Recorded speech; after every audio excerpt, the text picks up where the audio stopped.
North Korea has warned the US would take a dangerous and big step towards nuclear war if it enforces a naval blockade. It said it would take merciless self-defensive measures. North Korea state media said the Trump administration was pursuing a policy of military confrontation, but this is nothing but a deathbed struggle by those alarmed by the might of the DPRK, always emerging victorious. Should the United States and its followers try to enforce the naval blockade against our country, we will see it as an act of war and respond with merciless self-defensive countermeasures, as we have warned repeatedly, said KCNA, citing a foreign ministry spokesman. Although a blockade to enforce trade sanctions is not believed to be imminent, after North Korea's November rocket test, U.S. Secretary of State Rex Tillerson said it was a possibility. White House National Security Advisor HR McMaster said in September, however, that even non-strike options carried the risk of military escalation. North Korea's latest test was in November of a Hwasong-15 rocket. North Korea's latest threat comes as Chinese President Xi Jinping, during a visit by South Korea's leader, said war must not be allowed to break out.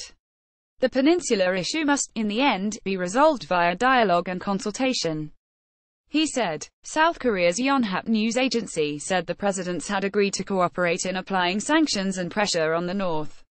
UN Chief Antonio Guterres also said on Thursday that it was vital Security Council resolutions on North Korea were fully implemented by all countries.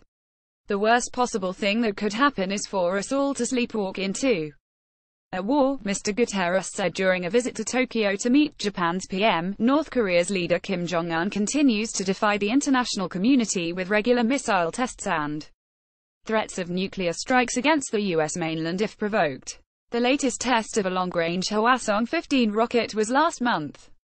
Top North Korean officials punished for taking bribes. Video of Kim at November missile launch. Despite President Trump's bombastic language and counter-threats, Mr. Tillerson recently offered direct talks with North Korea without preconditions.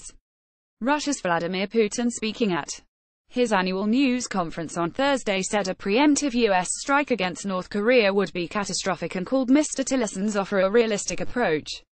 The UK maintains that economic pressure is the best way to deal with North Korea. Speaking at a news conference, Foreign Secretary Boris Johnson said, "We don't want to see a military solution, we want to see an intensified diplomatic effort."